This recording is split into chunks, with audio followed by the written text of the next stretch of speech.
Go.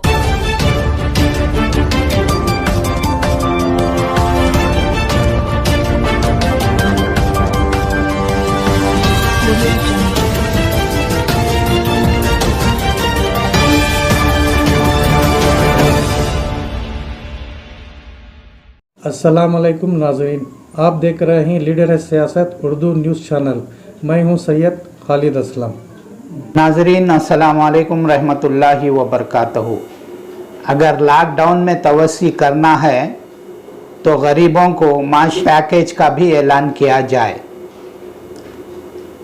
Karnataka प्रदेश Congress committee के सदर DK. Shiv Kumar ने रियासती हुकूमत पर इल्ज़ाम आयद किया है कि कमीशन बटोरने के लिए रियासती हुकूमत ने कोविड-19 वैक्सीन आलमी टेंडर के ज़रिए हासिल करने का मंसूबा बनाया है। उन्होंने मज़ीद कहा कि इस हुकूमत के लिए कोरोना वबा एक त्यौहार बन गया है जिसमें रकम बटोरी जा रही है। मीडिया से बात करते हुए जनाब डी.के. शिव कुमार ने कहा कि यह आलमी टेंडर एजेंटों के ज़रिए कमीशन बटोरने का एक बहुत बड़ा ज़रिया है। क्या ये सब हम नहीं जानते? शिव कुमार ने बताया कि 100 करोड़ रुपयों का मजमूई फंड कायम करने कांग्रेस के तमाम अरकान असम्बली और पार्लियामेंट के तमाम अरकान असम्बली मंजूरी दे दी है। इस फंड से हम वैक्सीन हासिल करेंगे और हुकूमत को ये दिखाएंगे कि वैक्सीन किस तरह आवाम को लगवाया जाता है। हम ये भी जानते हैं और दीगर रियासतें वैक्सीन के लिए कितनी कीमतें अदा कर रही हैं। उन्होंने कहा कि कोरोना और लॉकडाउन की वजह से कारखाने बंद, होटलें बंद, दीगर शोबों पर भी बड़ा बुरा असर पड़ा है। इनकी बहाली को यकीन बनाने हुकूमत फौरी इक़दाम करे। पिछले साल कोरोना के दौरान ऐलान करदा 20 लाख करोड़ रुपए का पैकेज अब तक किसी को मुहैया नहीं हुआ। समाज, किसानों, बंकरों, ड्राइवरों, ठेला गाड़ी वाले, फुटपाथ पर कारोबार करने वाले किसी को भी अब तक कोई मुआवजा नहीं मिला है। ये सब बोगस ऐलानात हैं।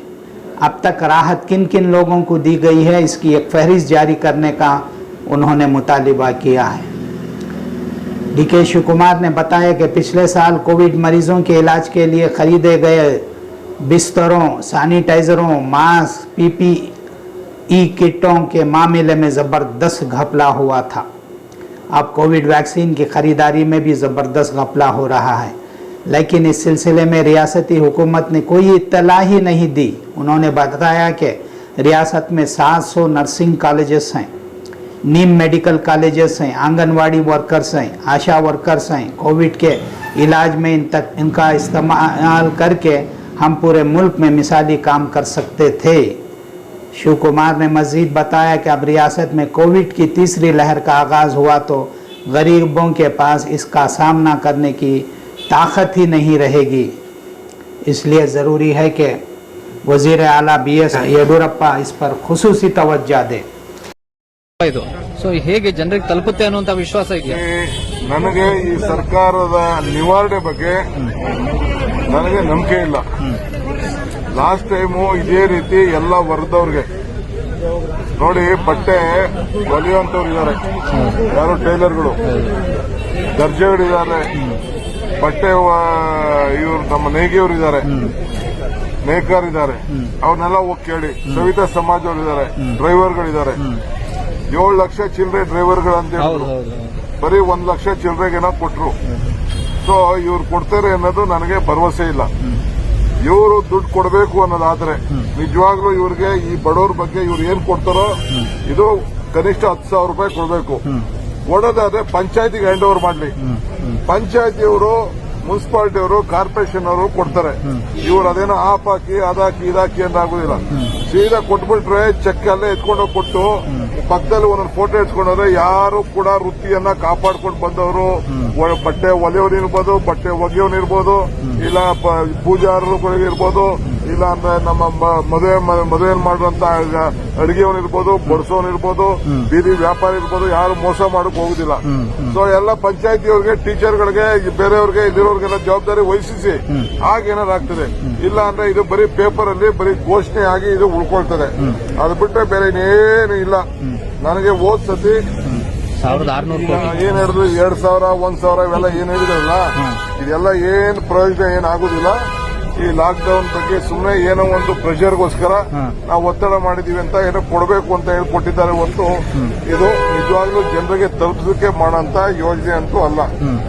ಮತ್ತು ಇನ್ನೊಂದು ಬಹಳ ಪ್ರಮುಖವಾದಂತ ವಿಚಾರ ಏನಪ್ಪಾ ಅಂತಂದ್ರೆ ಈ APL ಕಾರ್ಡು, BPL ಕಾರ್ಡ್ ಬಗ್ಗೆ ಮಾತಾಡಿದ್ದಾರೆ. ಎಲ್ಲ ಕನ್ಫ್ಯೂಷನ್ ಅಲ್ಲಿ ಇದೆ. ರೈತರ ಬೆಳೆ ಸಾಲ, ಈಗ ರೈತರಿಗೆ ಬೆಂಬಲ ಬೆಲೆ ಘೋಷಣೆ ಮಾಡ್ಲಿಕ್ಕೆ ಏನಾದ್ರು ಮಾಡಿದಾರಾ? ಯಾರು ಕೂಡ ಇಲ್ಲ. ಎಲ್ಲ ಬೆಲೆ ಎಲ್ಲ ಕಂಪ್ಲೀಟ್ ಡೌನ್ ಆಗ್ಬಿಟ್ಟಿದೆ. ಕಂಪ್ಲೀಟ್ ಬೆಲೆ ಎಲ್ಲ ಡೌನ್ ಆಗಿದೆ. ಬ್ಯಾಂಕ್ನವ್ರ ಹತ್ರ ನೇರವಾಗಿ ಮಾತಾಡಿದಾರಾ? ಇಲ್ಲ. ಬಡ್ಡಿನ ಏನಾದ್ರು ಪೋಸ್ಟ್ಪೋನ್ ಮಾಡಕ್ಕೆ ಏನಾದ್ರು ಇದು ಮನ್ನಾ ಮಾಡಕ್ಕೆ ಏನಾದ್ರು ಮಾಡಿದಾರ? ಮನ್ನಾ ಮಾಡಿಸಿ 1 ವರ್ಷ ಬ್ಯಾಂಕ್ ನ ಮನ್ನಾ ಮಾಡಿಸಿ. ನೀವು ಕೊಡೋದಾದ್ರೆ ಈ ಬಡವರಿಗೆ ಮತ್ತೊಂದು ಲಿಮಿಟೇಷನ್ ಮಾಡಿ. ಏನಂತದೇನಿಲ್ಲ. ನಾನು ಸಾಹುಕಾರದ ನಾನು ಮಾತಾಡ್ತಾ ಇಲ್ಲ, ಬರೀ ಬಡವರಿಗೋಸ್ಕರ ಈ ಸಂದರ್ಭದಲ್ಲಿ ಮಾಡಬೇಕು. ಲಾಸ್ಟ್ ಟೈಮ್ ಊದು ಕೊಡ್ತೀವಿ ಅಂತ ಹೇಳಿದ್ರಲ್ಲ 25,000 ರೂಪಾಯಿ, ಯಾರು ಕೊಟ್ಟಿದ್ದೀರಿ ಲೆಕ್ಕ ತೋರಿಸಿ, ಯಾರ ಅಕೌಂಟ್ ಹೋಗಿದೆ ಅಂತ. ಏನು ಕೊಟ್ಟಿಲ್ಲ. ನಮಗೆ ಈ ಸರ್ಕಾರದ ಸಂಪೂರ್ಣವಾದಂತ ವಿಫಲತೆ ಇಲ್ಲಿ ಕಾಣ್ತಾ ಇದೆ. ಸೊ ಅದರಿಂದ ಆಮೇಲೆ ಬಹಳ ಜನ ಯಾರು ಕಳ್ಕೊಂಡಿದ್ದಾರೆ, ಒಂದು ಸರ್ವೆ ಮಾಡಲಿ. ಯಾರು ಜಾಬ್ ಲಾಸ್ ಮಾಡ್ಕೊಂಡಿದ್ದಾರೆ ಅದನ್ನ ಸಂಪೂರ್ಣವಾದಂತ ಸರ್ವೆ ಮಾಡಬೇಕು. ಕಟ್ಟಡ ಕಾರ್ಮಿಕರಿಗಿಲ್ಲ, ಕಟ್ಟಡ ಕಾರ್ಮಿಕರಿಗೂ ಏನೂ ಇಲ್ಲ. ನಾನು ಹೇಳ್ತಾ ಇದ್ದೀನ, ಕಟ್ಟಡ ಕಾರ್ಮಿಕರಿಗಿಲ್ಲ, ಯಾರಿಗೂ ಇಲ್ಲ ಸರ್. ಕೇವಲ ಒತ್ತಡಕ್ಕೆ ಮಣಿದು ಘೋಷಣೆ ಮಾಡಿದ್ರ ಅಂತ. ಅಕ್ಕಪಕ್ಕದ ರಾಜ್ಯದಲ್ಲಿ BPL ಕಾರ್ಡ್ ಹೋಲ್ಡರ್ಸ್ಗೆ 450 ರೂಪಾಯಿ ಮಾಡಿದ್ದಾರೆ. ಇಲ್ಲಿ BPL ಕಾರ್ಡ್ ಹೋಲ್ಡರ್ಸ್ಗೆ 1 ರೂಪಾಯಿ ಲೆಕ್ಕ ಮಾಡಿಲ್ಲ. BPL ಕಾರ್ಡ್ BPL ಕಾರ್ಡ್ ಹೋಲ್ಡರ್ಸ್ಗೆ ಏನು ಗೊತ್ತ ಮಾಡಿಲ್ಲ. ನಾನು ಹೇಳ್ತಾ ಇದ್ದೀನಲ್ಲ, ಬಡವರ ಬಗ್ಗೆ ಚಿಂತನೆ ಮಾಡುವಂತ ಸರ್ಕಾರ ಅಂತೂ ಅಲ್ಲ. ನಾವು ಪ್ಯಾಕೇಜ್ ಕೊಡಿ ಅಂತ ಹೇಳೋದಕ್ಕೆ ಈ ಪ್ಯಾಕೇಜ್ ಅಂತ ಅನೌನ್ಸ್ ಮಾಡಿದ್ದಾರೆ. ಇದನ್ನ ಕೂಡ ಲಾಸ್ಟ್ ಟೈಮ್ ಕೊಡುವಂತ ವಿಧಾನ ಇದೆಯಲ್ಲ, ಸಂಪೂರ್ಣವಾಗಿ ಫೇಲ್ ಆಗಿದೆ. ವಿಧಾನನೇ ಕಂಪ್ಲೀಟ್ ಆಗಿ ಫೇಲ್ ಆಗಿದೆ. ಬ್ಯಾಂಕರ್ಸ್ ಏನಾದ್ರು ಒಂದು ಮೀಟಿಂಗ್ ಮಾಡಿದಾರ ಇವರು? ಈ ಸರಿ 3,000 ಕಳಿಸಿದ್ದಾರೆ ಸರ್. 5,000 ಬರೀ ಎಲ್ಲ ಕಡಿಮೆ ನಂಬರ್ ಕೊಟ್ರಿ. 7 ಲಕ್ಷ ಅಂತ ಹೇಳಿ ಕೊಟ್ಟಿದ್ದು 2.5 ಲಕ್ಷನ 2 ಲಕ್ಷನ 1 ಲಕ್ಷನ ಏನೋ ನಂಬರ್ ಹೇಳ್ತಾರೆ. ಅದು ಸರಿ ಇಲ್ಲ. ಅದು ಕಂಪ್ಲೀಟ್ ಏನ್ ಕೇಳ್ಕೊಳಕ್ ಹೋಗ್ಬಿಡಿ. ದೇವರೇ ಕಾಪಾಡಬೇಕು. ಏನಿಲ್ಲ, ಪ್ರಾಕ್ಟಿಕಾಲಿಟಿಗೆ ಬರಲಿ. ನಿಮ್ಮ ಈಗ ನೋಡಿ, ಮೊನ್ನೆ ಇದು ಇಂದಿರಾ ಕ್ಯಾಂಟೀನ್ ಅಲ್ಲಿ ಫುಡ್ ಕೊಡ್ತೀವಿ ಅಂತ ಹೇಳಿದ್ರಲ್ಲ, ಇದನ್ನ ಅದೇನೋ ಆಧಾರ್ ಕಾರ್ಡ್ ತಗೊಬನ್ನಿ, ಐಡೆಂಟಿ ಕಾರ್ಡ್ ತಗೊಬನ್ನಿ ಅಂತ. ಯಾವನ ಊಟಕ್ಕೆ ಹೋಗೋನು ಆಧಾರ್ ಕಾರ್ಡ್ ಎತ್ಕೊಬರ್ತಾರ. ಕೊನೆಗೆ ಹೇಳಿದ ಮೇಲೆ ಅದನ್ನ ವಿಡ್ರಾ ಮಾಡಿದ್ರು. ಅದಾದ್ಮೇಲೂ ಕೂಡ ತಿರ್ಗಿ ಆಧಾರ್ ಕಾರ್ಡು ಮತ್ತೊಂದು ಎಲ್ಲ ಕೇಳ್ತಾ ಇದಾರೆ, ಎಲ್ಲ ಕೆಲಸ ಮಾಡ್ತಾ ಇದಾರೆ. ಹಂಗೆ ಇಲ್ಲಿ ಸರ್ಕಾರದ ಪ್ರಾಕ್ಟಿಕಾಲಿಟಿ ಇಲ್ಲ. ನಮ್ಗೆ ಈ ಪ್ಯಾಕೇಜ್ ಬಗ್ಗೆ ನಮ್ಗೆ ಸಮಾಧಾನ ಇಲ್ಲ. ಸರಿಯಾಗಿ ಕೊಡೋದಾದ್ರೆ ಬಹಳ ವ್ಯವಸ್ಥಿತವಾಗಿ ತಾವು ಮಾಡಬೇಕು. ಆಮೇಲೆ ಜಾಸ್ತಿ ಇದನ್ನ ಟೆಸ್ಟ್ಗಳನ್ನ ಮಾಡಬೇಕು.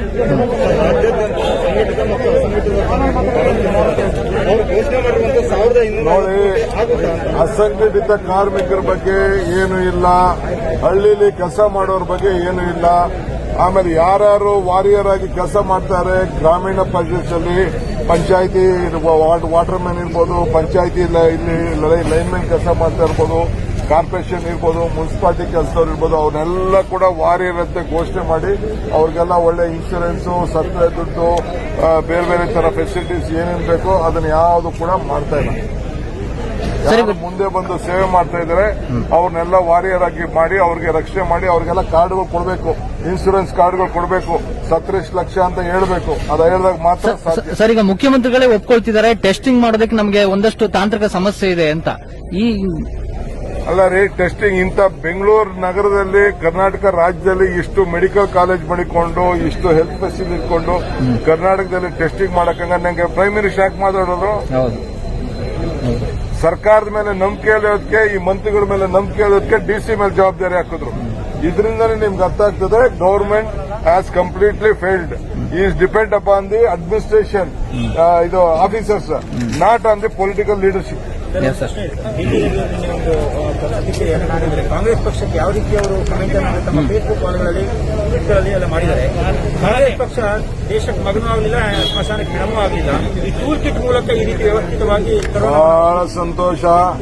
ಅವನಿಗೆ ಸಿಟಿ ರವಿಗೆ ಶಕ್ತಿ ಕೊಟ್ಟಿದಾರಲ್ಲ ಮಾತಾಡಕ್ಕೆ, ಶಕ್ತಿ, ಈ ಧ್ವನಿ, ಈ ವಿದ್ಯಾ, ಈ ಬುದ್ಧಿ ಕೊಟ್ಟಿದೆಯಲ್ಲ ಕಾಂಗ್ರೆಸ್ ಸರ್ಕಾರದಲ್ಲಿ ಇದೆಲ್ಲ ಬಂದಿತ್ತು.